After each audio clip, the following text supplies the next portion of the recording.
Welcome into It's Always Sunny in Chiefs Kingdom. I'm Austin. Find me on Twitter, Real Bird Lawyer, Bird Law Expert on Blue Sky, etc., so on and so forth.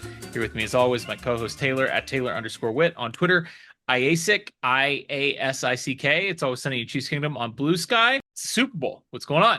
It is the Super Bowl, and as many of you know who follow me on Twitter, it's especially doubly, triply exciting for me this week because for the first time in my life, I'm fulfilling a childhood dream and going to the Super Bowl. It's crazy. I can't believe it. I still can't believe it. It's Thursday night, and I still can't really imagine what my life's going to be like in 3 days, but I'm doing it. How nice for you. We will not dwell on this anymore because I am not going to the Super Bowl. So Yeah. let's just talk about what's going to happen and hopefully how the Chiefs are going to win this game because I can't possibly imagine, getting like Peyton Manning versus the Legion of Boom, right? Like, listen. We're starting off with a dark energy here. That's not good. That game, that's not going to happen, right? Like the worst case scenario, the worst thing that could possibly happen, right, is like we lose by one score, right? Like there's just Yeah. no way that. Anyway, it's going to be an amazing experience for you. I hope it goes well, and I think it will. Let's talk about this game. We've got a few things to break down. We've obviously got news. We'll cover the injuries here, and then we're just going to sort of have a freewheeling, long-form conversation like we do about the big game, the Super Bowl 59, which is crazy. Uh, we started this podcast a couple weeks after Super Bowl 54, and here we are previewing our fourth Super Bowl as podcast co-hosts. Pretty wild, pretty wild. And at some point, our dear friend Rany Jazayerli will hop in on this conversation as well. Anything you want to throw out there before we get this kicked off? I am very excited to break down the game. We're going to do a little bit of like position by position, talk about how kind of the Chiefs and the Eagles are matching up. A lot of legacy talk like we like to do, especially we've left that for the end of the show because Rany, that's kind of his specialty. But no, I'm looking forward to all these Super Bowl 59 talking points. Let's hit them. Let's start off with the News, news, news. This is just purely injury news because the only other news that's going on right now that's not related to the Super Bowl is as we're recording this, NFL honors going on. Joe Burrow, comeback player of the year. Congratulations. Saquon Barkley, offensive player of the year. So Chiefs are going to have their hands full stopping him, obviously. But let's hit the real news that matters, injury news. The only player limited for the Chiefs this week is wide receiver Sky Moore. He obviously is on injury reserve with that abdomen injury. Does not look like he is going to be activated for this game. He has been helping out, obviously, with the scout team. But the only other players on the injury report, Patrick Mahomes, Matt Araiza, Juwan Taylor, they were all full participants. Mahomes obviously dealing with that ankle injury he suffered in mid-December. Matt Araiza ill. And Juwan Taylor, same deal. He had that knee injury. He hasn't missed time with it, and all those players are full participants. So that is a great situation for the Kansas City Chiefs. Now, this Matt Araiza illness thing is maybe noteworthy because the Eagles have a little bit of a bug going around in their locker room, and they have Bug. bug. They have quite a few players who are showing up sick, and I don't know if that's bad beignets or maybe late nights out on Bourbon Street or what it is, but it seems like the Chiefs have so far, knock on wood, dodged that injury bug. Yeah, as you said, I mean, Arise is the only guy that seems to have gotten sick on the Chiefs. So hopefully it's nothing too serious for Ariza. And, we'll see Jalen Carter and some of those guys that have been a little under the weather for Philly, how that plays out. But, it's the Super Bowl. I don't know what you'd have to do to miss this game, but it's going to be a lot more than an illness. Yeah, let's turn over to the Philly side. And normally we don't talk about the other team's injuries in our news segment, but it's worth doing here in the Super Bowl. 3 players limited as of Thursday when we're recording this. Offensive lineman Nick Gates, not a starter. He has a groin injury. Defensive end Brandon Graham, who obviously is one of the elder statesmen of this Eagles roster. He has an elbow injury. I'm sure he will play, but he is injured. And then Devonta Smith with a hamstring injury, obviously one of their big two wide receivers, limited with a hamstring injury. And I'm sure he will go. You have to understand, this is the Super Bowl. Last year, Charles Omenihu blew out his knee, and after the game, he was saying, like, I'm Do playing I next week, do right? I look Like, like someone who's going to miss the Super Bowl? Poor yeah. guy. With the exception of people that have literally blown out their ACL and haven't been told that yet by the training staff, all these guys are going to go. They do have a much lengthier injury report than the Chiefs do. Linebacker Zach Bond, a defensive player of the year candidate, has a groin injury. You mentioned Jalen Carter with the illness. Wide receiver Britton Covey. Okay. neck injury. Kenny Gainwell, their backup running back, is working back his way back from a concussion and also has a knee injury. Dallas Goedert with an ankle injury. CJ Uzama, another tight end, an abdomen injury.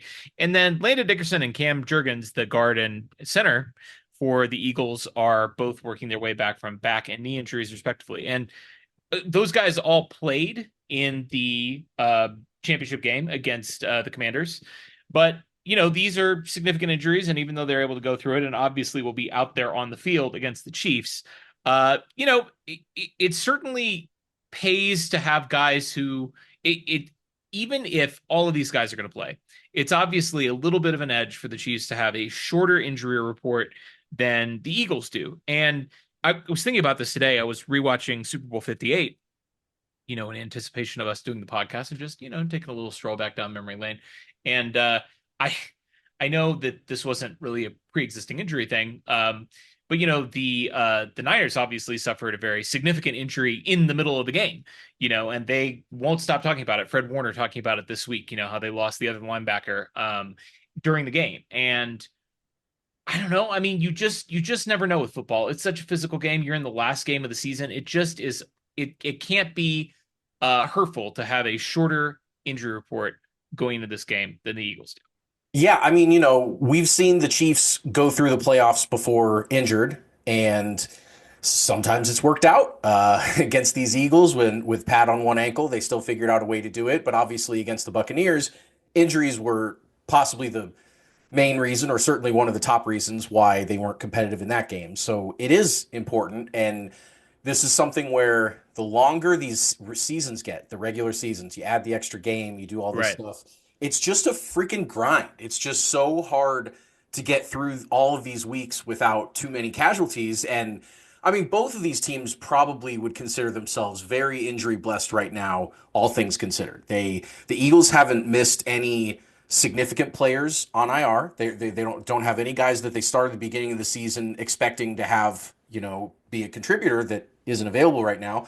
The Chiefs obviously missing Rashee Rice, but have gotten everyone else back and integrated and ready to go and have a full slate of injury statuses. So yeah, you're definitely right that the fact that the Eagles do have 10 or so guys on the injury report. I mean, it's better for the Chiefs to not have those, right? Like, I mean, you'd much rather have the Chiefs injury situation right now. But the only guys that I was interested in on the Philly injury report were Dickerson and Jurgens. They're the two that were banged up against the Commanders. Remember, Jurgens was out and Dickerson was going to shift over and play center for him, and then Dickerson got hurt, and so both of them were kind of like, well, I mean, I'm hurt and you're hurt. One of us has got to go in there and play center, and they got beat up. And the way that the Philly offensive line dictates the game, we'll talk about that a little bit more. But it was important for them to get those guys, as healthy as they can be before this game. So it's all big. This point of the year, you got 3 days, got to get right. What's big too is just reflecting on how we got here and the season that was. Obviously, the Chiefs don't have Rashee Rice, and that was a devastating injury that who knows when we'll see him again healthy and also with whatever is going on with his Eligible, yeah. off field issues. But I mean, reflecting on all the guys that the Chiefs lost during the year this year, Hollywood Brown, Charles Omenihu coming in hurt, Isaiah Pacheco going down early, Jalen Watson. Jalen Watson, the rotating cast of characters, the offensive line had some injuries and some ill performance, some injuries in the secondary. I mean, it is remarkable that the Chiefs have ended up here. And I don't think it's a coincidence, right? Like you could just say, wow, that's really lucky that the Chiefs ended up with all their guys healthy at the end of the year. And in some ways it is obviously but at the same time, like when you don't need to rush players back because you know that you're going to win 15 games, you're going to have the number one seed and you're going to win the division and you're going to get a playoff bye and all that stuff. When you know coming into the year that that's where you're going to end up at the end of December and the beginning of January, that does change everything Yeah. for how the team approaches these injuries. Jalen Watson, when he got hurt, I guarantee his mindset was, I need to be back by the divisional round of the playoffs. Right. And that is my target date. And all of my rehab is going to be focused towards that's when I'm going to get back to this team. And the same thing with Hollywood Brown. I mean, obviously he was able to come back a little bit early, but early on, it sounded like he was maybe only going to be back for the playoffs, if at all. And he fortunately was able to heal quick and, get a couple of regular season games in. But same deal. I mean, I guarantee you, all these guys that were on the injured reserve at various points this year were saying, like, this is my target date. I need to be back by the second round of the playoffs. And here we are in the Super Bowl with a healthy Chiefs team. And to piggyback off of why they knew that they were going to be there is the coaching. If you have good coaching, good veteran, been there, done that coaching, like the Chiefs have, then when some players go down, they're not worried that the ship's going to go down with them. That they're the reason that this team's going to go into a free fall and lose a bunch of games and all that stuff. They know I got depth on the roster because of Brett Veach. I've got coaches that can put those guys in the right place. I just need to do what I can to get healthy and get back there. And I know when I get back, the team's going to be right where we expect it to be anyway. And I mean, that's just such a testament to the organization as a whole from the top down. They handle adversity, they H, better than any other team in sports. They just find a way to take your best shot and keep on moving. And I mean, the injury situation's it's kind of like a microcosm of how they handle the games too. Like, it doesn't really matter what happens up front and early and what type of deficit and what type of adversity they face. They're going to find a way through to the other side and be there in the end. And here they are in the end. I have a quick news item that I'd like to append here before we dive Great. into the game coverage. I have the full breakdown for Offensive Player of the Year voting, and I Okay. just would like to read to you the names. Saquon Barkley, number one, 406 vote Makes points, sense. which is great. Lamar Jackson, 183. Jamar Chase, 171. Derrick Henry, 92. Joe Burrow, 78. Josh Allen, 48, so he's sixth. In seventh, Justin Jefferson, Jahmyr Gibbs, Jared Goff, Joe Tooney. Okay. Hey, Joe Tooney with hey, two fourth place votes and good old four Joe. points. And That's awesome.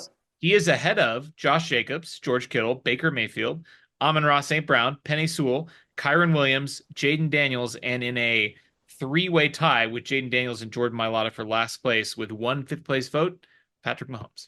So Joe Now, Tooney with more Offensive Player of the Year votes than Patrick Mahomes. I didn't ever consider a offensive lineman to be able to win Offensive Player of the I Year agree. And they or can't even get votes win for it. Offensive Player Yeah, of the right, Year, right. obviously. But But I never even thought of when people are deciding or voting right, or doing sure, anything right. that they would think of tackles and guards and stuff like that. And I mean, what a freaking testament to Joe and to his Two absolute, fourth place votes. yes, fourth. I mean, that's significant. That is two media members or voters that realize that the Chiefs would be in big, big, big trouble if Big Joe wasn't able to do what he's been doing. He's awesome. All right, let's get into the game coverage here. I would like to start with this beautiful list of trends that you have researched. Sure. And, trending topics. This is, it's a big thing these days, our social media, whatever. These are not your standard trending topics, okay? This is not an algorithm scraping nonsense and fake news from the internet. These are things that you have meticulously researched and brought to our listeners. Sure. Yeah. These are things that, as they've come across my purview, as far as just things that are looking like the Chiefs historically are in pretty good shape. We'll start with just a very basic Pat and Andy and this version of the Chiefs are Lay it on me. 17-3 in the playoffs, and they've won their last 9 playoff games in a row. They are damn near impossible to beat in the playoffs, and more so than any other team in NFL history. This is not just like a nice streak. This is the best 20-game stretch in NFL history by any team. And I mean, you can't say enough about what they've done in Pat's career here in the playoffs. And what I thought was insane, and something that I just found out tonight, is that the Chiefs own the best 20-game stretch, which is these last 20 games. The previous 20 games to those in franchise history is the worst 20-game stretch in playoff history by any team. They were the Chiefs until the day That's that Pat crazy. started his first game were 4-16 in their last 20 playoff games, which started at that 2 overtime Christmas loss to Miami in 1971 after they had won Super Bowl IV, and ended with Alex Smith's final game as a Chief against the Titans. So those 20 games, no other team has gone 4-16 in 20 playoff games. And then this team started and they went 17-3, and no team has gone 17-3. So it's just they're remarkable. They're remarkable in the playoffs. It's a matchup that Philly definitely knows that the Chiefs are where they are comfortable, the most comfortable. Hmm. I love Uh, it. the next trend is Pat and Andy against Vic Fangio. Hmm. They are Yeah. 9-0, which does include a little consulting loss that Fangio took in Super Bowl 57 when the Eagles brought him in to try and slow down the Chiefs, and they put up 38 points on him. But other than that, whether it was with the Broncos or with the Dolphins, any of Vic Fangio's travels so far in the Patrick Mahomes era, they they haven't he hasn't bested them once. So I mean, I don't know. It's some of it's scheme, some of it's luck, some of it. The Chiefs were a different offensive team for a lot of those early Broncos matchups, where they had Tyreek Hill and things were a little bit different. But Cooking. Yeah. I mean, but even still, the fact that he hasn't gotten them one time doesn't bode well for the Eagles, I would say. Yeah. Well, unless you're of the opinion that Vic Fangio's do, after Well, nine right. straight losses to the And Kansas City Chiefs. any of these trends could go that way. If Sure. they're if you balloon a record up so high, yeah, eventually it's probably going to pop. But you know what? We said that about the Buffalo Bills playing the Kansas City Absolutely, Chiefs for the fourth absolutely. time in 5 years in the playoffs. And how did that work out for the Bills? Not well, not well at all.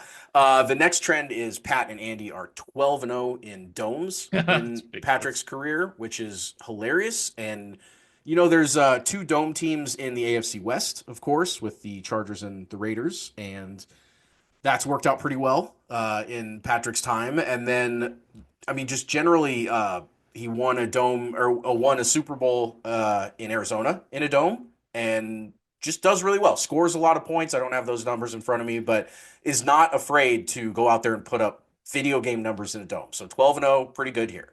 Pat and Andy are also 3-0 in the playoffs when facing the season's number one scoring defense. So the Sure. defense that allows the fewest points all year. They go up against the Chiefs in the playoffs and they don't get it done. That does, of course, mean Philly this year is the number one scoring defense.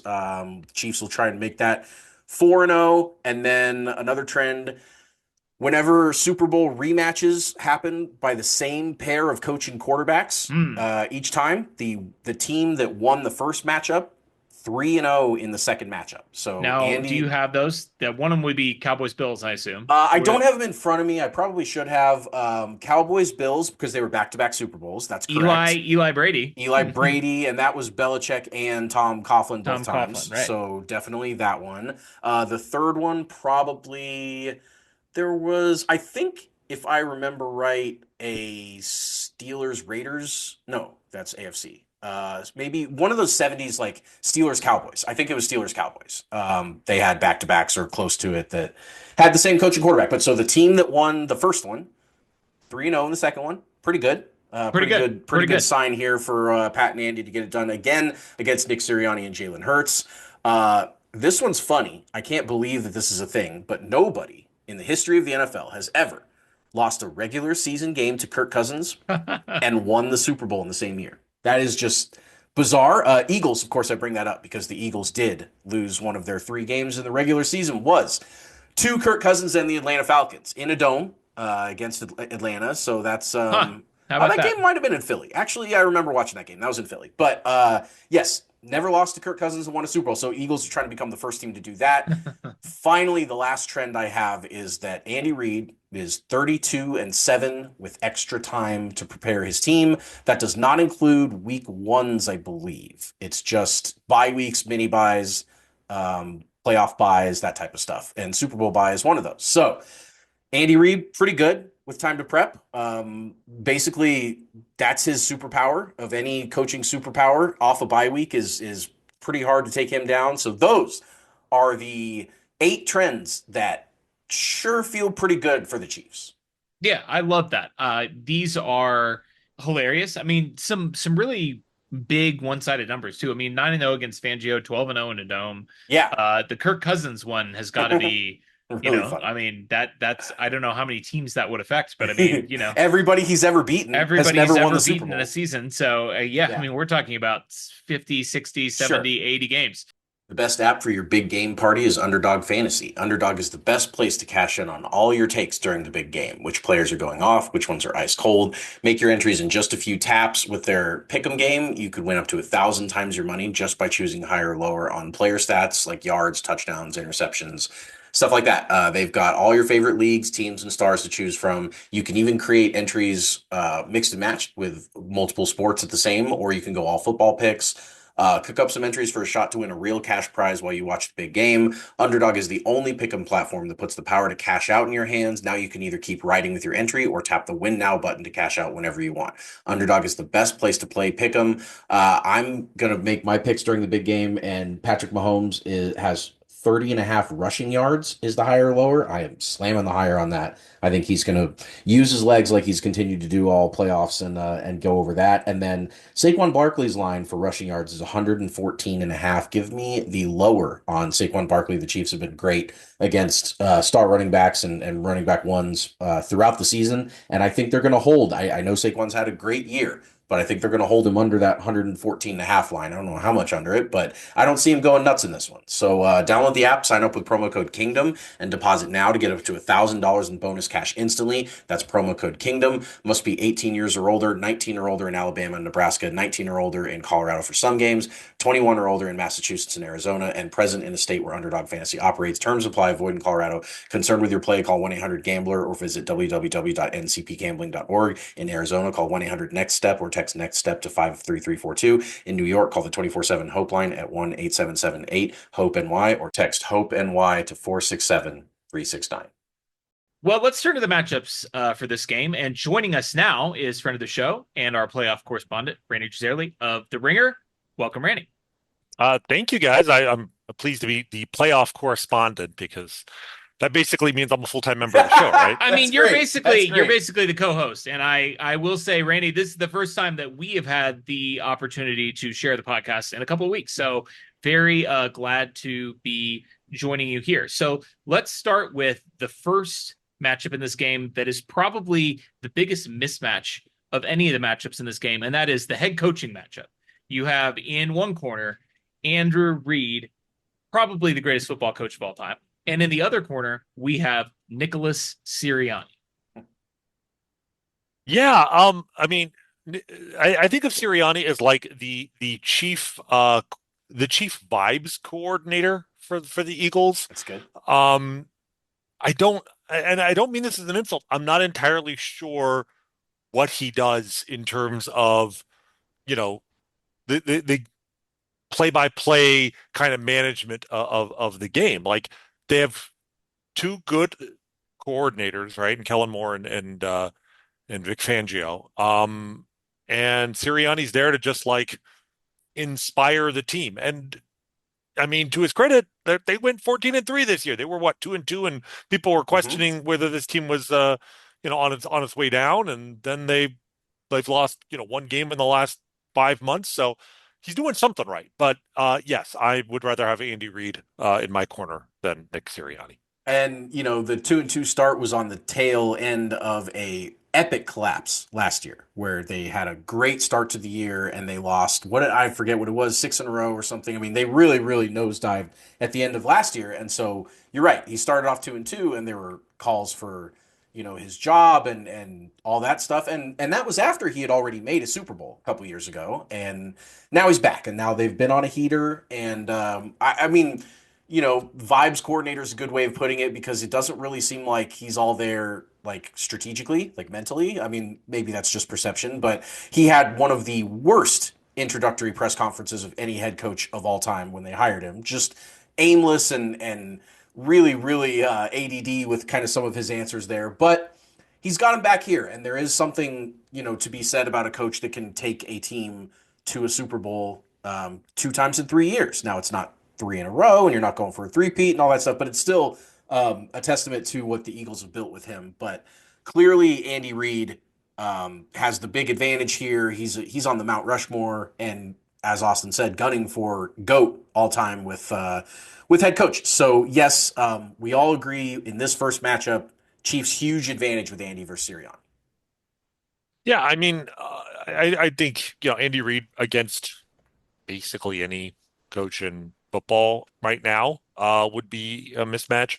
But to me, the more interesting uh, question is sort of how do the coordinators match up, right? Mm. Like, because Kellen Moore is really good, but like Steve Spagnuolo, right? And then on the other side, we barely talk about Matt Nagy to the point where I'm still not sure if it's Nagy or Nagy. But It him and depends Andy who you Reid ask. up Yeah. against Vic Fangio, and of course Patrick Mahomes, his history against Vic Fangio, who invented the scheme that essentially every team in football adopted to shut down Patrick Mahomes. Um, and Patrick Mahomes adapted like a pathogen or something, Yep. like a virus. He's evolved. He's gone airborne. And so I'd like to think that the Vic Fangio antibodies no longer work. Patrick Mahomes Um, was leaked from a Chinese lab, is what you're saying. he was born in Wuhan. Yes. Yeah. Um, so yeah, it's that to me is what the really fascinating part about this is just the obviously cat and mouse game of the coordinators. And you think about Andy Reid, his success with the scripted first 15 plays um to start the game, and how the challenge is that the Eagles know that he's going to have 15 scripted plays, and that so much of what the scripted plays are used for is to sort of probe the other team for weaknesses, probe the other team for what they're doing. Hmm. When you put a man in motion, are they, are there any tells there? Or, Can you corn uh, dog them? well, exactly, stuff like that. Um, the Eagles know that, and so they may not show everything that the Chiefs want them to show, but the Chiefs know that the Eagles know that, and there's a constant adaptation there. Um, but the success that the Chiefs have had throughout Andy Reid's career in that regard, I actually saw the statistic. I think the Ringer had a really good article on this, that in the 21st century, the among the 10 teams with the highest EPA per play on the first 15 plays on Ooh, offense, um, four of those 10 teams are Chiefs teams. Ha! nice. Not Now, surprising. none of them are this year's team or last year's team. They were, I think, 2018, 19, 21, 22. Sure. Sure. Um, Makes sense. which, this year and last year have not had the greatest offensive, Chiefs offense in general. So it Hmm. makes some sense. But I do think that that is definitely telling. And but also it's if the Chiefs do have a magic script, they're obviously saving it for the playoffs. The Chiefs also had never scored 31 points in a game this year Right. until they played the Bills. So I definitely have a good feeling that they will have something up their sleeve to start the game. And then, yes, if and when the Eagles adjust, or if what the Eagles show them in the first 15 plays is not how the Eagles are going to defend them later in the game, you have the ultimate cheat code out there in Patrick Mahomes, where it really doesn't matter, where he will suss out your adjustments as quickly as you're making them. Yeah. Can I hit you with a take here, Rany? Let me get your thoughts on this. You Okay. mentioned the Spags versus Kellen Moore matchup here, and I actually have not heard too many people talking about. We expect Kellen Moore to be the head coach of the Saints. There's been a lot of buzz to that Yeah. effect. He's been in New Orleans this week, the place where he's expected to take over as the head coach on Monday, probably at the latest. Uh, Kellen Moore is, I mean, we're talking about a four-time offensive coordinator for the Dallas Cowboys. Last year, he was with the Chargers, and now this year with the Eagles. You're going against in Steve Spagnuolo, the greatest, I mean, probably the greatest defense coordinator of all time, period, but certainly the greatest postseason defense coordinator we've ever seen in the history of the sport. What has Kellen Moore done? And I'm not disagreeing with your take that Kellen Moore is a good offensive coordinator. If you just look at what his offenses have done generally, I mean, the track record there is very good. What has Kellen Moore done in the playoffs, right? Like, what is Dallas recently famous for, if not for collapsing in the most laughable, embarrassing fashion in the first round of the playoffs? And I mean, we could talk about, a couple of years ago. I mean, really, the 4 years that Kellen Moore was in Dallas, The Cowboys had no playoff success. Last year, the Chargers were 5-12 and didn't even make the playoffs. And even this year with the Eagles, obviously they put up 55 on the Commanders, but a lot of that was the fact that the Commanders turned the ball over, whatever it was, 5 times, six Mm-hmm. times. Five. Uh, Yeah. and in the game before that, Kellen Moore was getting a lot of flack for calling these, rollout deep drops late in the game against the Rams in a blizzard when, Jalen Hurts couldn't move. And, a lot of people criticizing that play calling late in the game, calling these pass plays, stopping the clock instead of just, giving Saquon Barkley the ball, who had 200 yards rushing or whatever in that game. I think this actually, on paper, is a pretty significant mismatch in favor of the Chiefs. Steve Spagnuolo against Kellen Moore in the playoffs. You know, I think I think you're right. I'm not. I don't want to claim to be some sort of X's and O's expert in football by any means. But just analytically, I think that the thing we have to remember when we talk about the Eagles scoring 55 points, um, in the NFC Championship game. And that certainly got my attention. I don't Yeah, know about yeah, you of guys. I course. mean, that is kind of scary, right? Like, oh my God, they're coming together at the perfect time, um, which might be true, but you only one other team, you guys may know this, has scored 50 points in a conference championship game. It's their record of 51 points in a game was broken by the Eagles 2 weeks ago. Do you know what team that was? The Broncos. No, Bills? the Bills. That's Ooh, right. The Bills. The And one of Bills the, in their it was against first the Super Raiders, right? Bowl, in the Super Bowl for exactly 51-3. That's right. that's an That's right. ass kicking. Against the They Raiders. Jeez. were they were, they led the NFL in points scored in 1990. Yes, This is the 1990 that's right. team. They did not have any kind of stink or curse or anything on them. This was the first fall in the four falls of Buffalo. That's right. That's Sure. right. They scored 44 in the divisional round, Yes. beat the Dolphins Jeez. 44-34, destroyed the Raiders. They were 13-3 during the regular season. The Giants scored Coached by, 15. Well, coach, coached by. Bill so Bill Belichick. Parcells, but the defensive Yes, that's coordinator, right. Bill Belichick, right? If we're talking Right, about the right. two, if we're talking about the best defensive coordinators, certainly the postseason. I don't know where Spags and Belichick are one Sure. and two in some capacity, right? So, and they scored, they won the conference championship against the 49ers 15-13. Mind you, I believe that was the first time the 49ers had lost. Yep. They were They trying were for a going for the three-peat, weren't three-peat. they? They were They Right, going for were. the right. three-peat They were. and they lost the 15-13. So in, the span of back-to-back games, Bill Belichick held the 49ers at 13 points, won a playoff game against an incipient dynasty, despite his team only scoring 15, and then took on the Buffalo Bills, which scored 51 points, and beat them 20-19 with a masterful defensive scheme. So yeah, some interesting similarities there.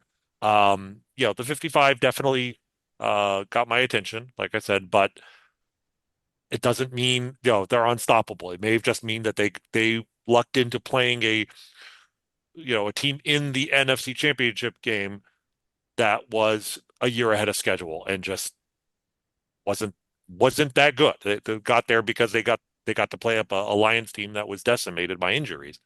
The other thing to keep in mind, Warren Sharp pointed this out. The Eagles offense has played the easiest schedule of pass defenses, specifically pass defenses this year. Number one in terms of the easiest schedule. The Chiefs have had the fourth most dropbacks versus top 10 passing offenses this year. And among against all for all teams against top 10 passing offenses, they rank number one in EPA per attempt. So they've faced some of the most good offenses, and they've played the best against good offenses. Meanwhile, the Eagles have played the worst passing defenses, and it's not close. Yeah. Like it's actually a huge gap between them and number two, the Commanders.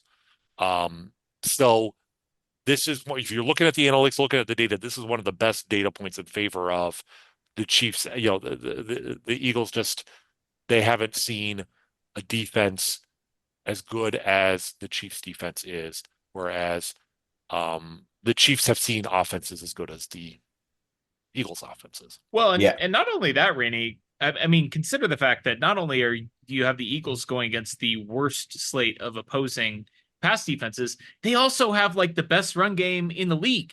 So like these are bad pass defenses that are keyed up to stop the run. They're like not even keyed up to stop the pass. So I don't know if Warren's research takes that into account at all, but really like you're talking about an incredibly easy. I mean, Jalen Hurts playing on super easy mode, yeah, and I don't know. I mean, this is sort of the story of our Kansas City Chiefs over the last couple of seasons, right? Like it drives us crazy as fans, but the Chiefs, by quirk of the schedule or because they're just masochists and they hate us as the fans, sadists, I guess. Because I don't think they enjoy playing in these close no, games either, but they do seem to enjoy inflicting their pain on us as fans. I mean, the Chiefs are battle tested, and their opponent just isn't tested in the same way. Yeah, and I mean, so the question I have for you guys is, you say, they've the Eagles have faced a lot of teams that have keyed in on the running game. Like, if you're the Chiefs and you have a decision to make here, do you key in on the running game and Saquon Barkley, or do you key in on taking away the passing options for Jalen Hurts? You kind of have to focus on Saquon Barkley, right? yeah, Like yep, I feel like the defensive game plan here has to be to sell out against the run and trust in McDuffie and Jalen Watson and Justin Reed and just your defensive backs to limit the damage at least against Jalen Hurts, because and they've done a really good job this season, but also like throughout the postseason, going back to basically the 2018 AFC Championship game. The last time they gave up 100 yards, even 90 yards to a running back in a playoff game. That's an It's crazy. absurd number. right. It's crazy. I mean, the closest now Saquon is unique, but the closest they've come to a game with a running back that was a game changer like this was the 2019 AFC Championship game against the Titans and Derrick Henry. Right. And And we were all terrified about that. they really shut him down too. Yeah. And their MO is to prevent running backs from going off. I mean, that's just kind of how their defense is built. It's not really, to me, it's not as much about do they need to key in on Saquon. I think that they know that if they play their normal game plan, that's stopping the run and making an opposing quarterback beat you. And that plays directly into the Chiefs' hands. That's something that, I mean, Hurts averages under 200 yards in playoff games in the air. He had a one brilliant game 2 years ago against the Chiefs in the Super Bowl. He had 300 yards, 375, I think, between air and ground, and three rushing touchdowns and the one passing touchdown. He was awesome, but he hasn't done that once since. In the 2 years after that game, he hasn't shown that that's like who he can be on a regular basis.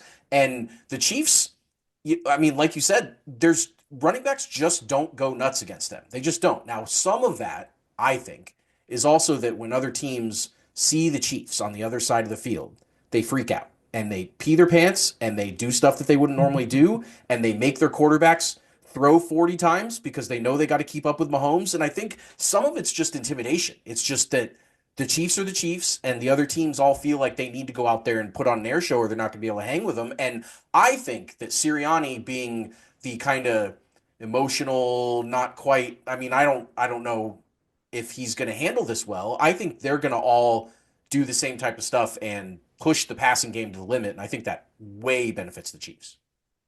I mean, I certainly hope that they realize quite quickly that they're going to have to, keep up with the Chiefs pass for pass, and that they can't just run the ball down the Chiefs' throat. Jalen Hurts, I don't want to discount him. In the last three postseason, 7 games we're talking about, he's hasn't thrown a single interception, right? He's Mm-hmm. thrown 7 touchdowns and he's run for 9. Mm-hmm. So that's something obviously to keep in mind. The thing with him is, can you get him to hold on to the ball in the pocket a tick too long? I mean, he's been sacked in the 3 playoff games this year 11 times. Mm-hmm. Um, and that has been a problem for him. Is under pressure, he has been one. I think that the Eagles have one of the worst offenses in the sport when the quarterback is pressured. Now the Yep. problem is, you're Yes. he's in front of the best, maybe the best offensive line in the sport.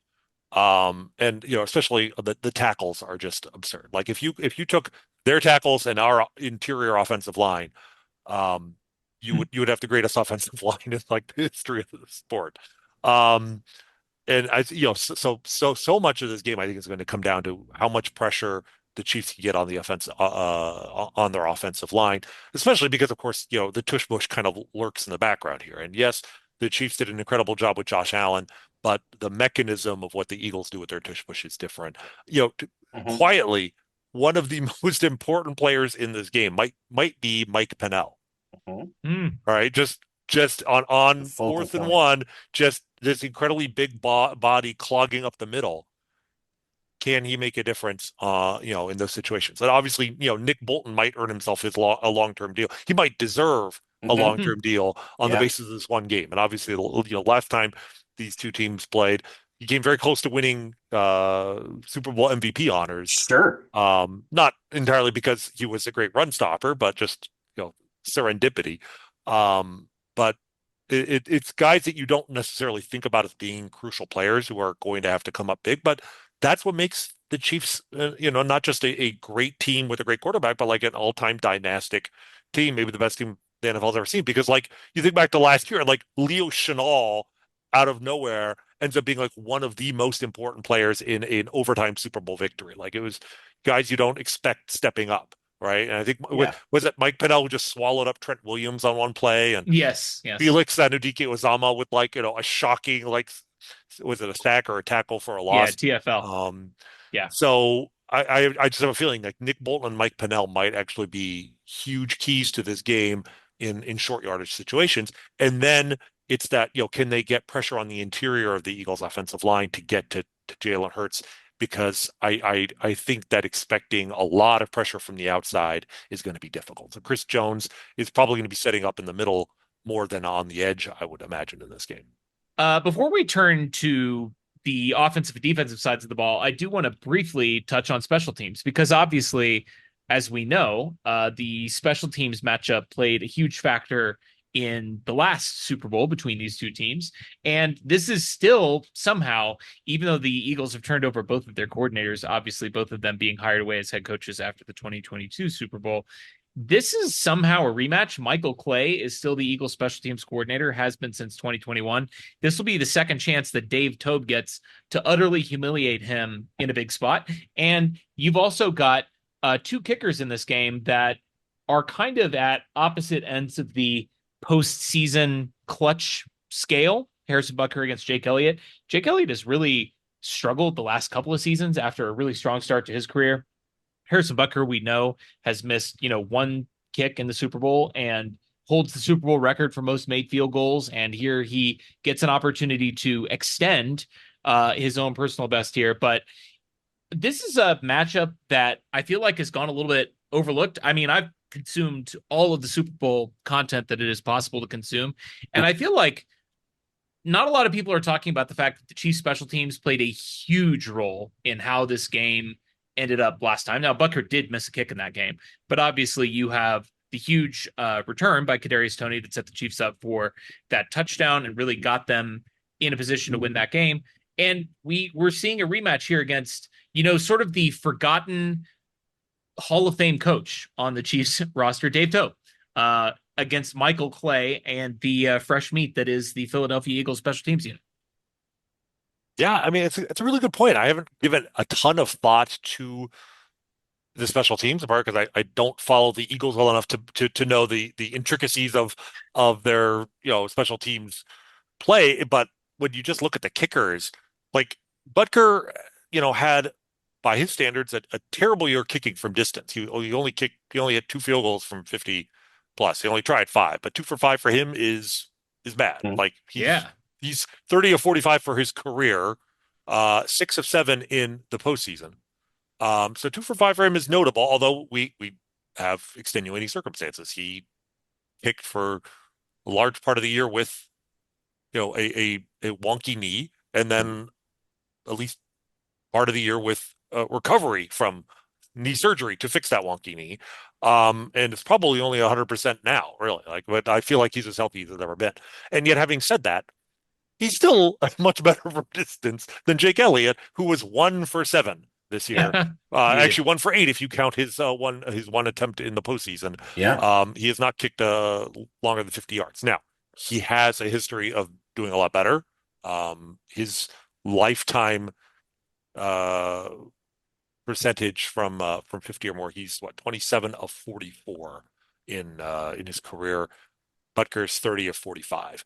Hmm. So, Butker's is the better kicker. Maybe it's not a massive difference, but he is. And, what we've seen from him in the postseason, he hasn't had to kick. I don't know if he's attempted a kick of more than 40. Yeah, I don't think he's gone longer than 36 yards in the postseason so far. That's just the way circumstances have been. But he looks, his kicks have been dead center and plenty of distance to spare. Um, so on the kicking side, I feel good. If there's going to be a Tyler Bass situation, I feel a little better. It'll be on their side rather than ours. But then when it comes to kickoff returns, the average kickoff return for the Chiefs is a little bit, it's like 9.9 versus 9.2 yards. Kickoff returns a little bit higher as well. But even that might understate it a little bit because I feel like, so many of those punt returns and kickoff returns were from McCole Hardman, and Nico Remigio has really kind of settled into that role now. And he's red hot. And yeah, I mean, he has been, my biggest concern, honestly, is just turnovers, right? He Hmm. almost had a turnover. He fumbled in his first kickoff return of the postseason. Um, but yeah, I feel really good about, like you said, Dave Toub, the kind of the hidden superstar of the coaching staff whose luster has been restored this year. Yeah. A couple of down years, although in both cases, it came on at the exact perfect time in the playoffs. I mean, who Yeah. who can forget Sky Moore, who had one of the all-time worst special team seasons in the regular season in 2022, being the hero of the AFC Championship game. So that was 2 years ago. And then last year, things were again kind of iffy during the season and better in the playoffs. And but this year, I feel like they finally found a return man that they trust, a guy who was showing off in training camp, but they just couldn't find a spot him for on the roster. Um, and they have a kicker who I think is finally healthy, and obviously they went 15-1 with 3 different kickers, so it didn't hurt them too much. But every little advantage helps. And if this is worth a point, well, last year 1 point, a blocked extra point attempt is the reason why the Chiefs won in overtime. So these things matter. And not to mention the Niners muffed a punt that the Chiefs recovered. Mhm. And I mean, the Chiefs and Harrison Butker, not only does he have the most field goals made in the Super Bowl, he has the longest ever, the 57-yarder in last year's Super Bowl. So I mean, the Chiefs special teams have shown up when they've needed them to, exactly like you said. Let's move to the big uglies up front, and specifically, I want to start in the middle of both lines. And so the matchups that we're talking about are either Chris Jones and Turk Wharton for the Chiefs against the Landon Dickerson, Cam Jurgens, Mekhi Becton interior of the Eagles offensive line, which includes some guys in Dickerson and Jurgens that were really banged up last game. And Right. they had a hard time, Dickerson was going to play for Jurgens. He got hurt. They kind of couldn't quite figure out the middle of their line. And then and obviously Chris Jones is a one-man wrecking crew and is going to get his. And then just to mirror that on the other side of it, you've got Creed Humphrey, Trey Smith, and Caliendo up against Jalen Carter and Jordan Davis, the interior for the Eagles. Um, I don't know if either of these matchups quite favor one of these teams, obviously. I think it's strength on strength for both teams. Chris Jones, obviously a monster. Middle of that line when they're playing healthy is one of the best interiors for the Eagles. And then flip side, maybe Tooney kicking out is going to kind of cause some issues there with Right. Caliendo instead. Right. That's probably the matchup I'm interested in. What do you think maybe go down in that, but in between the trenches? Yeah, I mean, I know it's such like an old school NFL cliche to say the game will be decided in the Right, trenches, but right. There's a um, reason it's a yeah, cliche. this game, I mean, all I've been thinking about like all week is just this is a matchup of offensive and defensive lines on both sides, Yep. right? And yeah, there's, you know, maybe a glimmer of light in the sense that the Eagles left guard and center, we're not entirely sure if they're healthy, right? And they weren't healthy in their last game, but it sounds like they'll probably be able to at least start in this game. If they're a little bit compromised, though, yes, Chris Jones smells blood in the water. He might not have Frank Clark there to be the shark, but I think he can smell blood in the water on his own. And I really think that that's the pressure's going to have to come from the middle. Him, they might have a Menu come in from the middle. You know, Karloftis will hopefully just kind of occupy Lane Johnson from one side, and maybe he'll get some pressure. But to me, that really is the key for the Chiefs on defense is just can they get pressure through the middle and force Jalen Hurts to make ill-advised decisions, whether getting rid of the ball too quickly or holding on to it too long. On the other side, this to me is the unlike with the Texans and the Bills, I feel like the Eagles' strength on their line is, like I said, more in the middle. Jalen Carter scares the hell out of me, and he does play. He can play from the edge, but he generally is more of a middle guy. And having Creed is great in that I feel like he'll be neutralized a little bit there. But it's because of that I still worry that Chiefs are making the wrong decision in starting Caliendo over essentially Hmm. DJ Humphrey, right? And because if you had Tooney at left guard, that you're back to having probably the best interior offensive line in football. I don't feel like the Eagles, their strength is not necessarily pressure from the edges. And so that might be something I would consider. I get why they do not want to change horses, not just midstream, but like on the final stream. But it does, if we get out there and they are, if they are working Mike Caliendo early in this game, um, it will be interesting to see. It might be a panic move, but like if panic is necessary, um, I hope that they aren't so stubborn that they won't acknowledge the evidence in their face if Jalen Carter is constantly in the Chiefs' backfield. Well, and Rainey, to your point though, like, and I forget which of our local media guys made this point the other day, but I think it was Nate Taylor actually was on one of the national podcasts and basically said, the reason they put Tooney out there in the first place was basically because, and we saw it happen on the broadcast, Patrick Mahomes essentially went over to the sideline and said, "Get Wanya Morris out of the game." Like, Right. I think he can't. Like, I can't work with this guy anymore, right? Like, you gotta find me somebody that can pass protect on the left side. And I wonder if Patrick Mahomes, three-time Super Bowl champion, the greatest quarterback of all time, has that clout to be able to say. And I wonder where DJ Humphries is, health wise. It's going to be really interesting to see how that matchup sort of develops because I think we'll be able to tell, pretty early on. Games that are won and lost in the trenches, it feels like you get a sense very early in the game, usually, of how that matchup is going to play out. And obviously, Patrick's he's played behind some iffy offensive lines in the past, and he can kind of work around that. But um, turning to that other sort of the outside matchup, the edge rushers in this game, it feels like this is maybe more of a neutral matchup. Whereas the Eagles' interior pass rush against the Chiefs' interior line, with the exception of Caliendo, is kind of strength on strength, and vice versa too. Strong Eagles interior against Chris Jones and company. The outside matchups are really interesting too. You kind of alluded to this, but Menahu and Karlaftis, both of those guys can play inside, but they're going against a really strong tackle tandem. Lane Johnson, Hall of Famer, Jordan Mailata, an All-Pro this year, and potentially a future Hall of Famer as well. That's kind of a strength on strength matchup, but you probably give that advantage to the Eagles. But then on the Chiefs side, Joe Tooney at left tackle, it's going to be really interesting to see how he does because I feel like, I mean, you kind of already alluded to it. The weak link there is Caliendo. I feel confident at this point. We've seen enough from Joe Tooney, and he struggled a little bit against the Texans, but he was rock solid against the Bills. We saw him play really well down the stretch in the regular season. And this Eagles outside pass rush, I don't know. I feel like Tooney and Taylor can probably hold up against pressure from the edge in this game. I think you're right. And I think, the Chiefs have made some adjustments, obviously, to to account for the fact that they are trying to win a Super Bowl without a left tackle, which is a neat trick if you can pull it off. Sure.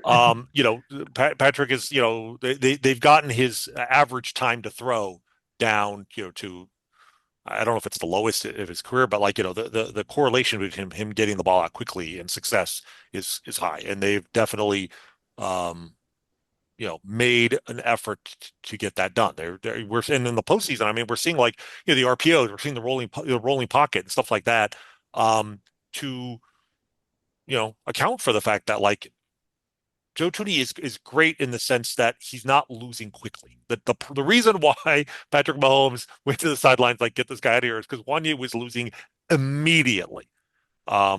Which game was that? Was that three? The first time it happened, because it happened a couple times.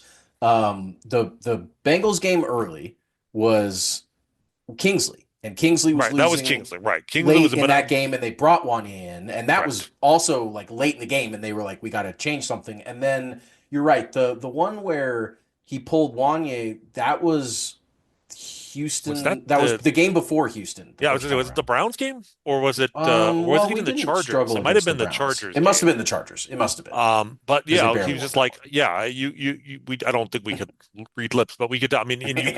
you could watch the video, the slow-mo of the pressure coming, and it was like running around a highway cone. It was that fast, right? And Yeah. Patrick can, and then you watch Tooney even from the beginning, and he's getting, worked backwards into the quarterback, but it's a slow death. And Patrick is so good that, he can adjust to that, but he just can't adjust to like one out and then he's down.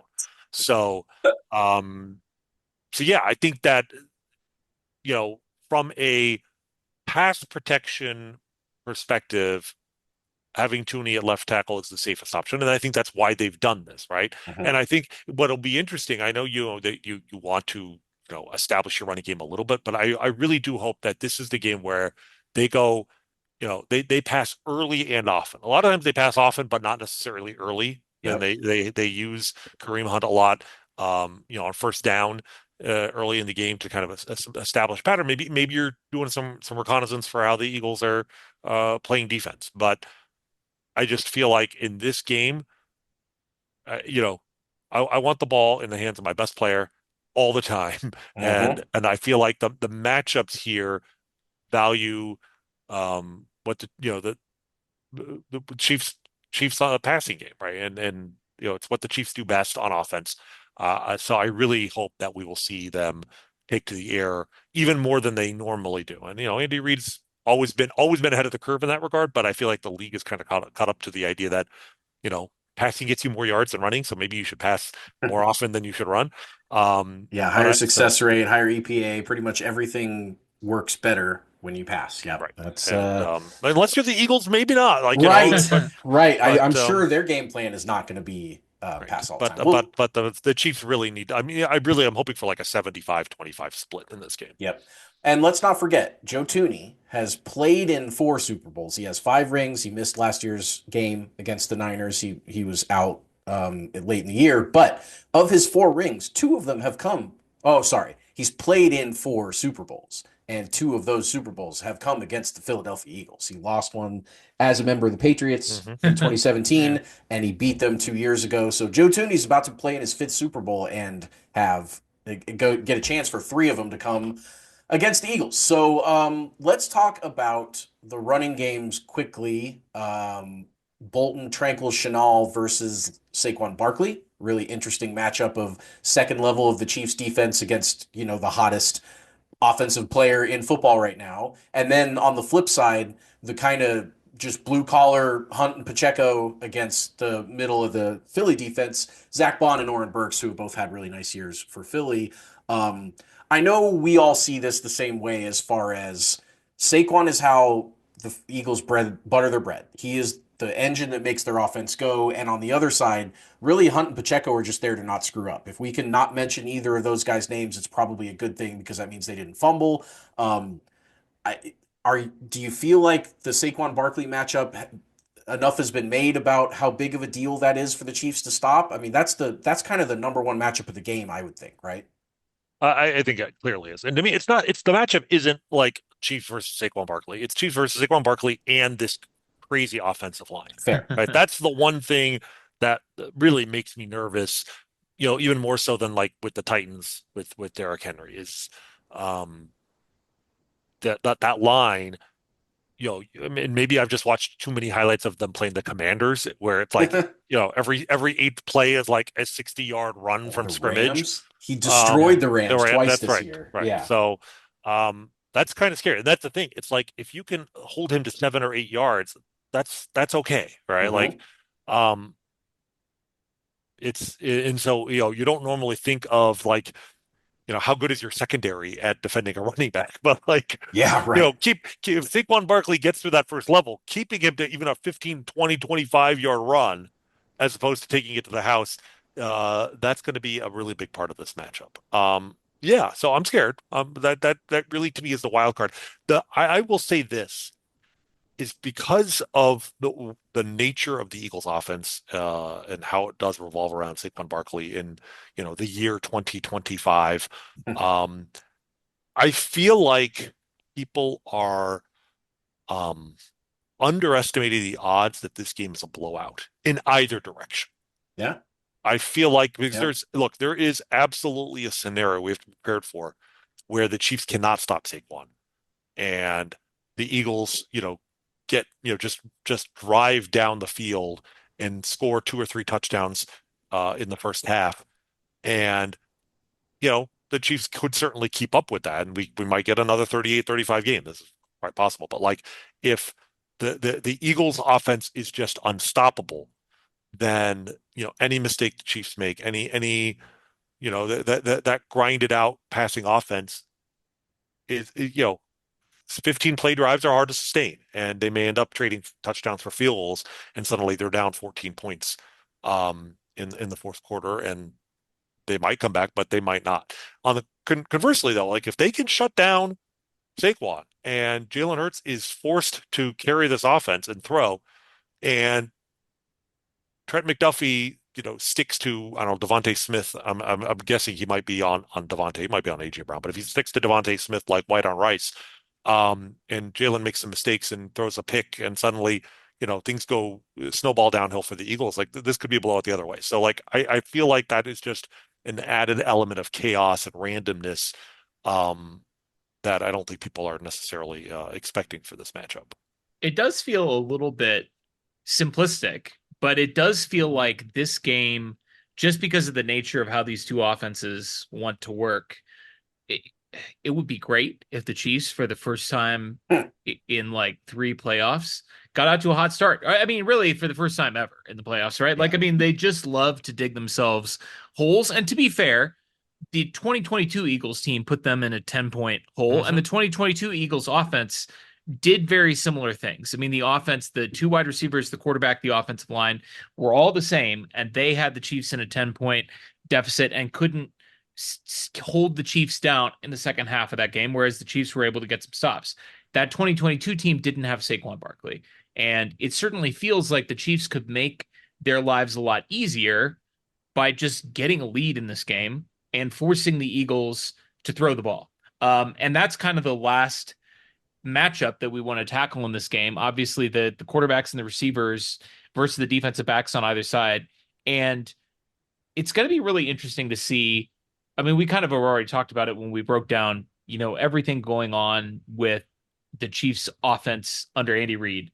We know Andy in the Super Bowl is going to have a great game plan. They had an amazing game plan against Buffalo, right? Like they dominated the Bills. That was really their strongest offensive performance of the year, their first time scoring over 30 points. And, you take away the unforced error on the RPO where Mahomes fumbles the ball to Pacheco. I mean, the Chiefs probably scored a touchdown on that drive. And we're looking at a 38-point performance against the Bills in the championship game. We've already talked about the success the Chiefs have had against Fangio.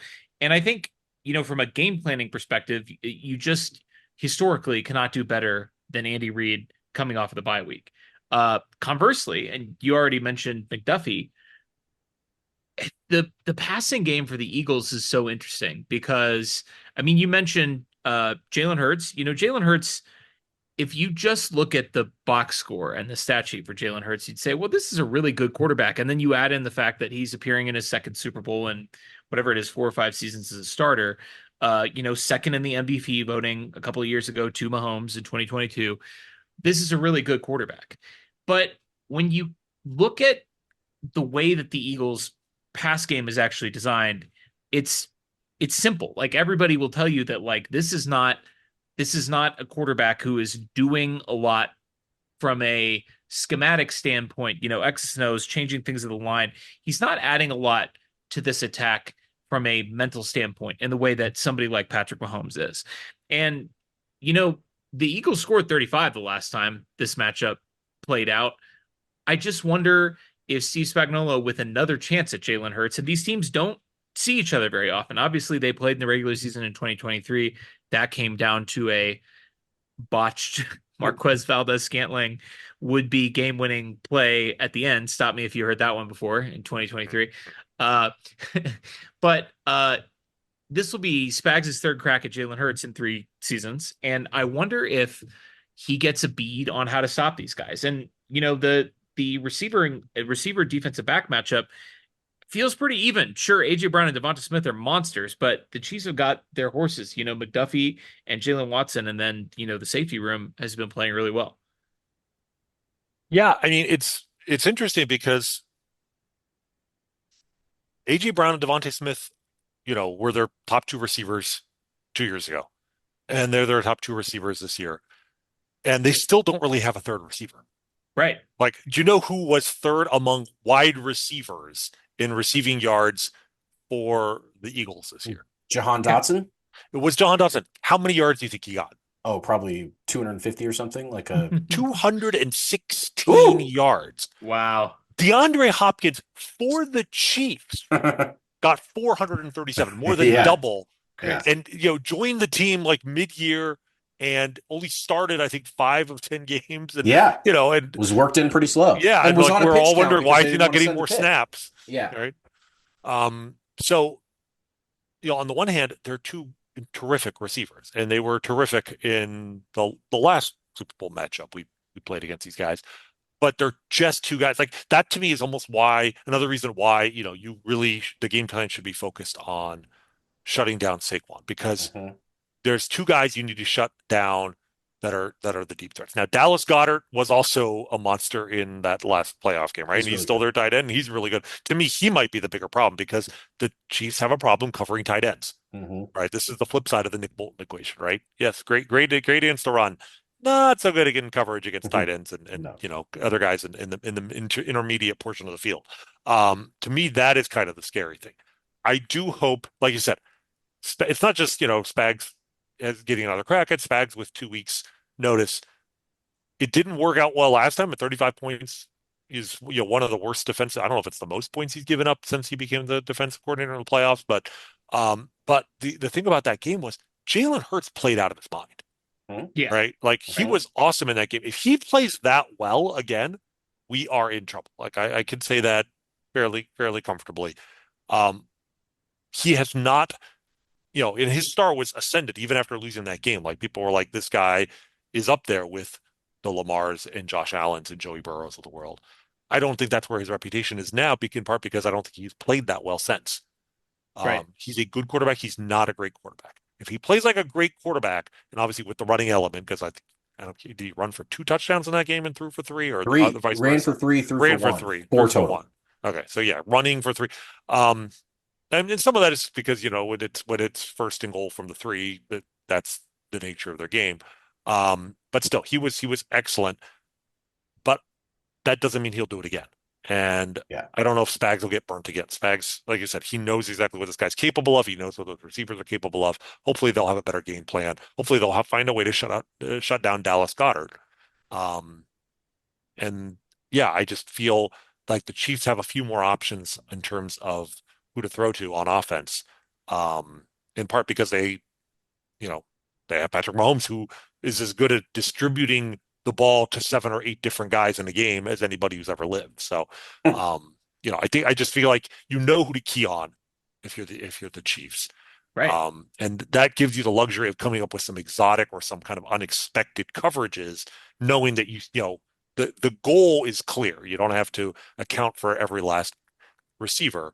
Um, but the way you end up covering AJ Brown and Devontae Smith, you might come up with something, unexpected in terms of who's covering them in certain situations. Who do you Uh, think, Rany? Oh, sorry, Taylor. I just have to put a bow on Spags in the playoffs on points allowed because I looked it up when you said that. The Chiefs have allowed over 30 points in the playoffs under Spags 4 times and are 3-1 in those games. Of course, 51 to 31. It doesn't quite matter if you give up 31 when you score 51. They won that one. Tampa Super Bowl, we don't talk about that one. And then the Philly game was the second most allowed in the playoffs, 38-35, only to the 13 seconds game, which was Of course. 42-36. Uh, Austin, you had a question, yeah. sure. I was going to say, I mean, I think, the last kind of element to this game that we haven't talked about, and Brandy, you mentioned Patrick Mahomes' unparalleled ability as a distributor. And obviously there are going to be a lot of pass catchers involved in this game for the Chiefs. But I think it's really interesting to speculate about who the number one option is going to be in this game. We saw against the Texans, it was Travis Kelce. We saw against the Bills, it was Xavier Worthy. We have seen Hollywood Brown, I mean, come really close to making a huge play against the Texans and then was involved early. I mean, dominated the first drive against the Bills, made some plays in that game down the stretch. DeAndre Hopkins playing in his first Super Bowl, a future Hall of Famer who's been really quiet in the playoffs these 2 weeks. It's going to be really interesting, I think. And then you have, of course, these ancillary characters. Noah Gray. Your Noah Mm-hmm. Grays, Yeah. your Kareem Hunts in the passing game, your Samaje Perines, who they bring out for the 3rd and 9 to ice the game against the Bills in the AFC Championship game, and a guy that Mitch Holthus was pointing out during media week, a guy that has historically been, and the Chiefs unfortunately have been on the wrong side of this, highly effective in the screen game. So I think it's worth discussing who are going to be the guys for the Chiefs in this game, because there probably is going to be a guy. Now we all expect, there will probably be 8 or 9 receivers for the Chiefs that catch pass in this game. But will it be Travis Kelce in one final question mark? Hmm. Uh Dominant Travis Kelce, playoff Kelce performance? Will it be, the emergent Xavier Worthy? Will it be, DeAndre Hopkins finally? DeAndre Hopkins had that insane, Mahomes throws it up into triple coverage and DeAndre Mm-hmm. Hopkins comes down with it. Bucks. That seems like it was like 8 years ago. And that guy is still in there somewhere, right? Like, I just am so fascinated to see who is going to be the focal point of the Chiefs game plan on Sunday.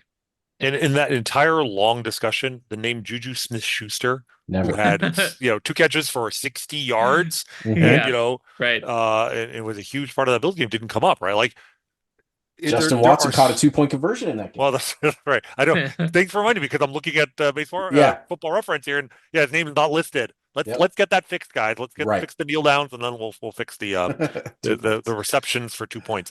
Okay. Yeah, the question basically is, yeah, who's going to be the main target? The answer is going to be provided by who are the Eagles covering, right? Like Mhm. the Right. the real answer is I don't know because nobody, Patrick Mahomes will decide. Patrick Mahomes will inform us who that will be. Right. He will make that decision after consulting with the Eagles defensive alignment, right? Like if they decide to sell out and take away Travis Kelce, it's kind of like the Bills did. Yep. Okay, Travis won't get a 100-yard game. But they'll work. They can't double team everybody. And that's why Patrick Mahomes is the ultimate cheat code in all of football because it's like whoever you leave open, even if it is a number 4 receiver, even if it's the backup tight end, right? Noah Gray, Patrick Mahomes will make you pay. You can't cover everyone. Um, and that's something he can do and Jalen Hurts can't. Um, and that's why, you still have to feel like if this game, is not a blowout, if it's close, Chiefs have won what 17 in a row now. Like that is going to run out eventually, and it might be this game. But like you feel good about having that guy on your team. But also, Patrick has always elevated his game in the postseason, and I think sometimes that's hidden by the fact that he has frequently played in the postseason at less than 100%, Yep. right? Yep. And he still managed to do it. But like that Bills game, like you said, the fumbled handoff to Pacheco really obscured the fact that he was unstoppable. Like the Chiefs' offense, I don't even say he, but the Chiefs, like they had everything working. They were moving the ball 7 or 8 yards at a time. They were not Hmm. bombing, but they were not you. They were an irresistible force until they shot themselves in the foot. Um, and I feel like with 2 weeks to prepare, this team has been planning for this game all year round, all year long. I'm sure they have more tricks up their sleeve. They used a few against the Bills, but they were Bills specific, right? The diamond Hmm. formation, they seen the Ravens. I have no doubt somewhere out there, somebody's been watching, somebody that, in the film room has been watching Eagles highlights starting probably in November, December, like when they knew there was a chance that they might face Yeah, the Eagles. totally. This is not something they just came up with now. So, um, they will have answers, and there is certainly a scenario here where they come out hot and just run down the field on their first drive, score a touchdown, and then as long as they don't shoot themselves in the foot, they do it again on their next drive, and there's always we're still waiting for that performance. When we look back at Patrick Mahomes' playoff career, 40, 50, 60 games, who knows? Brady played 48, I think. So like that Hmm. gives you an idea. But like we'll look back at the end of it and be like, this was the greatest game of Patrick Mahomes' postseason career. Wouldn't be a bad time for it to be this game, right? Like it's possible. There's always that tantalizing possibility that this is just the game.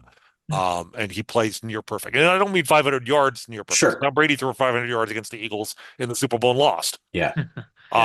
But it's And Jalen Hurts was near perfect against the Chiefs and right. lost. I mean, yeah, you're right. It's more But than it's just the the efficient, gaudy it's the numbers. success rate that we talk Yep. about, right? Like he goes Yep. 27 to 33 for 310 yards, Hmm.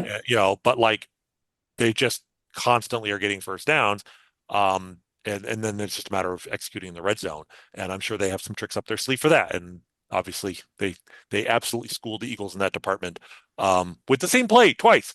That's when you're just like really In your bag. yeah, in your bag, you're just kind of like, showing off and just Yeah. make it just embarrassing the other team when it's like you pull out the same play. Uh-huh. Which makes me think if they have a trick play and that they'll set up as if they're going to run it again, and this time the Eagles won't let them, and they'll be prepared for that too. Like, Well, yeah, it would be really funny if they set up a corn dog and then the receiver comes in motion. He hard stops like he's going to kick back out. The DB goes back out and then he just keeps keep going. and then he You runs like know, a then he's slant in. yeah, and he's wide open the other way. I mean, whatever you think you're going to do against Andy Reid, he's got a better plan. He's got a better idea. He's proven that throughout his entire coaching career. He's just this is the type of game that he loves is time to prepare, time to draw stuff up. You know he's been watching college bowl games from the 60s. You know he has. Like it's just it's part of what he does. So let's move a little bit. The last thing we want to talk about is what we always like to talk about, just a little bit of legacy talk. We want to catch the listeners up on what's at stake, what could happen with a win, and that type of stuff. So I'm just going to first outline one thing for the Chiefs, for Andy, and for Pat, and then we can kind of talk about them, and then we'll move on. So with a win, the Chiefs tie the Cowboys and 49ers for third place in Super Bowl wins among any NFL team with five. That's insane. Insane. That's insane. Trailing. You just like, there's still a part of me that like, Yeah. growing up in the 80s and 90s, the Cowboys and Cowboys, 49ers, Niners. Yeah. like that This in, is in that in version. 5 years, 6 years, this is Yeah. this is where we are. Yeah. Yes. And so third place with five. And by the way, they're only one back of New England and Pittsburgh, six. So, like, not only are they in comfortable, like they're up there in third, but you go and you reverse Buffalo next year and get another one. And now you have the most wins of any franchise in NFL history, most Super Bowl wins. So crazy just for the team.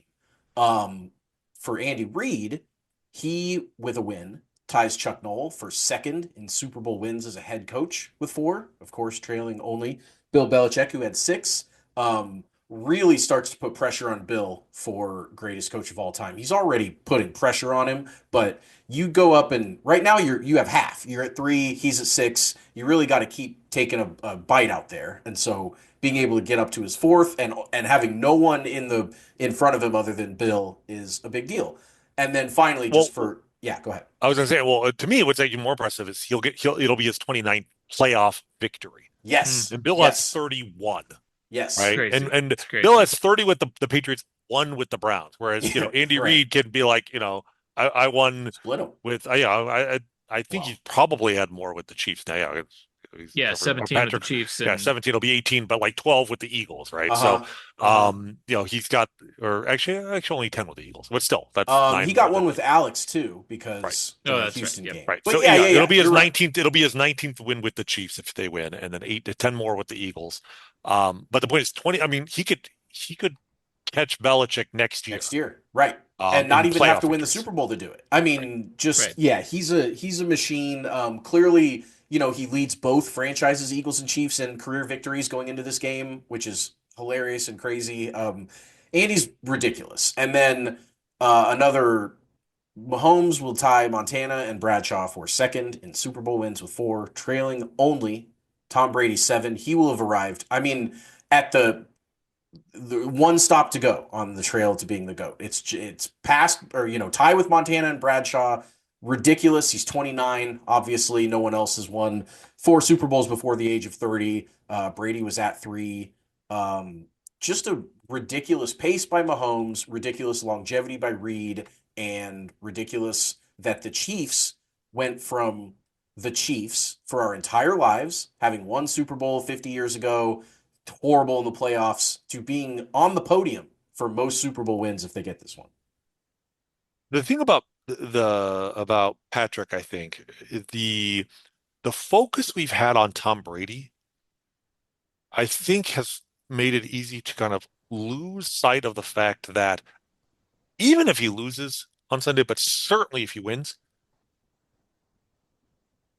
Tom Brady is the only person in the discussion with Right. Patrick Mahomes when we talk Yes, about the best quarterbacks of all time. Like correct. Patrick Mahomes, this focus on is he the best, the number one best quarterback who ever lived? Take a step back. He is clearly one Yeah, of the two best yeah, Yes. quarterbacks who Right. yep, ever lived Right. at age 29. Before he's turned 30, there is no one other than Tom Brady. Like, because you see people like, oh, Tom Brady did this, Tom Brady. Okay, take Tom Brady out of it. sure. Do that with anyone else. Like Joe Montana's unbelievable. Hmm.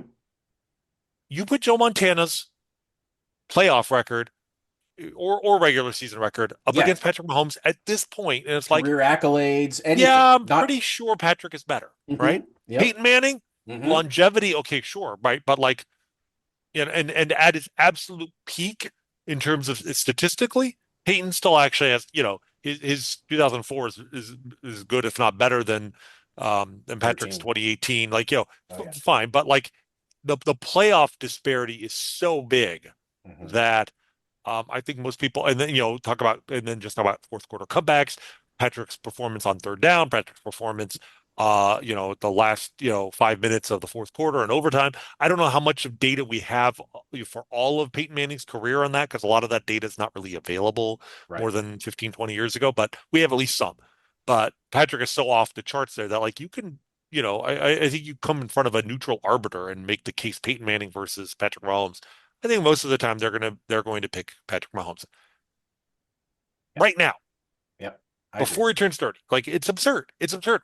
We I thought one day maybe Patrick Mahomes, we might argue about him being among the best, the best. He's not among the best. He is one of the two best quarterbacks who ever played the sport, and he's 29. probably at the Yeah. midpoint of his peak Yep. and less than the midpoint of his entire career if we assume he plays beyond the age of 37, 30. If he stays healthy, he has more games ahead of him than behind him. And he's already second. It's I, absurd. how many all-time quarterbacks peaked before 30? The answer is not many. I Right. mean, certainly, Marino's 84, and you've got some Marino. outlier Yeah. like, Mm-hmm. moments, but you talk about Rodgers, Breeze, Brady, Manning. I mean, all the big guys, everyone, Roethlisberger, anyone who's done anything lately in the league has done it really effectively in their mid to late 30s. I mean, not just getting by. Like that's been some of their best seasons for all of those guys. And I mean, obviously Brady in his 40s, so that's he's also an outlier. But like you're absolutely right that Mahomes is he's certainly not done. I like to think about the LeBron and Jordan debates a lot because you know LeBron was the hyped prospect and all the things that have gone on with LeBron James, and people didn't really start comparing him to Jordan until he started winning a couple championships, and it's just funny because there are still other basketball players throughout history that are up there with LeBron. Like Jordan's still a guy above everyone else, but there's still other, you know, kind of main competitors with LeBron. But for Mahomes, I mean, he's about to leave the entire sport other than one guy in the dust. It's stupid and crazy, and I can't believe that he's the Chiefs quarterback.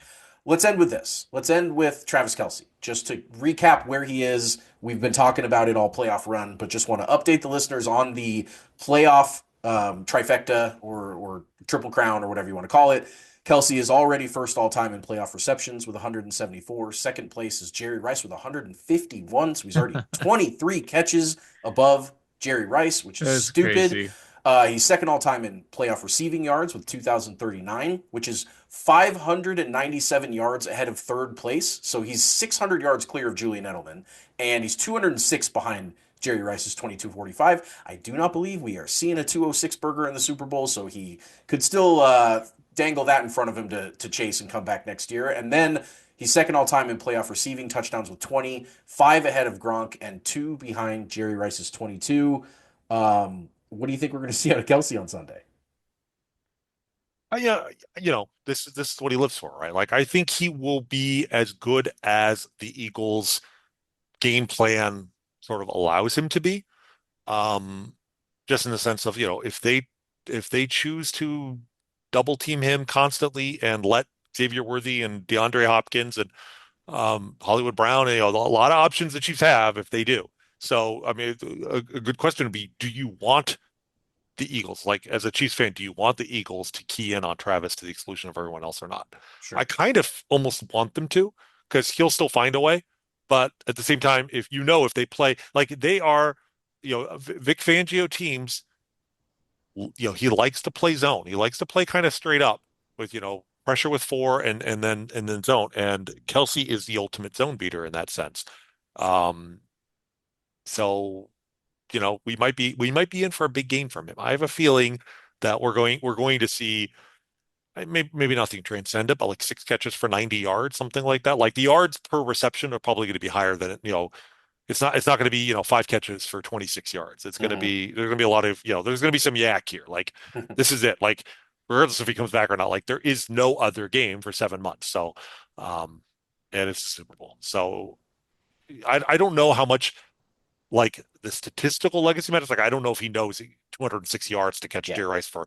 I feel like the postseason records that you and I, the three of us talk about, it's. I don't know if the typical fan is looking at those numbers. You have to click a different tab on the Pro Football Reference to get to them. Right. But so it may not be his total focus. I think his focus is to win three in a row and then decide you want to have the greatest football retirement speech of all time. Still not ruling out the possibility of a proposal on a podium, which we I mean, how crazy we were talking about that last year. We were. Um, they won, didn't happen, and there's a possibility it could happen this year. Like there's just so many absurd angles to what the Chiefs are doing. But I think he'll have a big game, but it may just be like last year where in the fourth quarter in the last minute, he comes up with, a incredibly important third down catch and just one signature moment. But he'll have that signature moment, I think. Well, boys, we've come to the end of the program, and Taylor has written into the document licks picks. I don't like that, but I do want to have us each go on record with a prediction for how this game will go. Rany, I'll give you the floor. first. So, I will preface this by saying, look, guys, I'm actually quite worried about this game. Like, Me too. Sure. Me I too. Sure. have, because I have seen the perfect ending. Just what makes sports so great is that it doesn't happen. Yeah. When a team gets this close to history, to perfection, with the 2007 Patriots, obviously, to a dynasty that is complete, and a three-peat in football is as complete as any dynasty we'll see in any sport. They came a game short. Obviously the Patriots, but I think back, the team that this almost resembles on some level to me more than any other is the 2001 New York Yankees. Mm. And yeah, may God save me from comparing a Kansas City sports team to the Right. New York fucking Yankees, um, but that's who we are now, guys. That's Man. if you didn't know that already, like the media and fan discussion about our beloved Chiefs over the last 3 to 4 weeks, we are the New York fucking Yankees now. Yeah. We have to accept it. And what was so strange about that 2001 Yankees team, of course, was that despite winning 3 World Series in a row, 4 out of 5, right, in their fifth World Series in 6 years, that may sound familiar. Um, because of 9/11, right? They were actually the Yankees in New York were actually, I don't want to say America's sweetheart, but The people were good rooting. guys. Yeah, the good guys. People were Yeah. rooting for them against an upstart, Arizona Diamondbacks team didn't even exist 4 years earlier, right? Yeah. Yeah. And the Yankees, if you remember that World Series, they twice, after losing the first two in Arizona, and the Diamondbacks had, Curt Schilling and Randy Johnson, best 1-2 pitching combo we'd seen in some time. The Yankees, go down to their final out. I'm trying to remember the exact uh, sequence of events, but like 2 outs in the ninth inning, they got a game-tying home run against Byung-Hyun Kim in, I think, game 4 or game 3 and game 4. I think it was game 4 and game 5. And then home run in the 10th inning to win both games. I mean, they look like a team of destiny like nothing you've ever seen. And then in game 7, had a go-ahead home run in the 8th inning, had Mariano Rivera, the greatest closer of all time, on the mound in the bottom of the ninth inning, up a run, 3 outs away from winning their fourth World Series in a row, and they lost. All right. So I'm just saying, like, just because something looks storybook, Yeah. the story, storybooks are written by people. Sports, the God is not trying to give us a happy ending every single time. Like, sometimes the endings don't make sense. Yeah. But that's why they're so compelling. And that's why if it happens, you have to appreciate it that much more. And no matter whatever happens, I just want people to remember that the Chiefs came closer than any team ever has to a three-peat, to an ultimate dynasty. This is the most successful stretch any team has ever had in NFL history. I don't care what happens on Sunday. Agreed. And the Eagles are the most they're the best team. Certainly at the end of the year, they were the best team in the NFC. There's one team I didn't want to face. Um, we absolutely can lose this game. Having said that, I will go on the record here and say Chiefs 35, Eagles 24. Woo! Good. All right. Taylor? So, what's funny about this Chiefs team, to me, what's been funny is that they tend to look better than what I'm worried about them looking like, or look worse than if I love the matchup, it's a dogfight every time. I mean, they have never walked into a game where I've thought we're going to kick these guys' ass and actually kick their ass. And on the reverse, most of the time, if I'm like, dude, I don't know how they're going to do this one. I do not know how they match up with this team and they're going to walk out of there with a victory, and they do. So in this game, I mean, look, I predicted them to go 20-0 before the season started. A lot of that was because of health and Rashee Rice and a lot of stuff that isn't true right now. But at the end of the day, I do think that the Chiefs are the best team in the sport. And I think that if you play this game out a bunch of times, the Chiefs would come out on top more often than the Eagles would. So why wouldn't I pick that as my game prediction? So I'm going to go Chiefs 31, Eagles 20, which is the same score that they had against the Niners, Super Bowl 54. Mhm. And I think it's that type of game that the Super Bowl 54 went, where, yeah, things might look bad at a certain point. It might be a little ugly, but they're going to find out how to do it at the end of the game. They're going to make the plays that they need to make, and they're probably going to run away in the last parts of the fourth quarter because that's just in their DNA. That's just what they do. So Chiefs 31, Eagles 20. You know, I what I've been struck by in this matchup is just how many times the Chiefs have played this game before. And Yes. that is the game where you're playing this monster team with an incredible roster that has dominated the regular season and has maybe 8 of the 10 best players in this game. If you just go rank them, 1 through 10. And, a lot of those players are at very impactful positions, wide receiver, offensive and defensive line. And then on the other side, the Chiefs have the greatest quarterback in the history of the sport. And football is such a fun sport because even though it has the biggest rosters and, the most competitive salary cap and really just a single elimination playoff format with an oblong ball that can bounce in any direction, even though it has all of these things and it's in so many ways the most complicated professional sport in America and probably in the world, at the end of the day, it kind of just comes down to who the best quarterback is. Mhm. And the Chiefs have the best quarterback. And the last 3 times they played this exact matchup against the team from the NFC, once the Eagles and twice the San Francisco 49ers, Patrick Mahomes was the one hosting the Super Bowl MVP trophy, and the Chiefs were victorious. And I think that's going to happen again. But I do not share either of your optimisms regarding the final score. To the contrary, this is going to be a historically close victory for the Chiefs. I will predict a 31-30 Chiefs victory.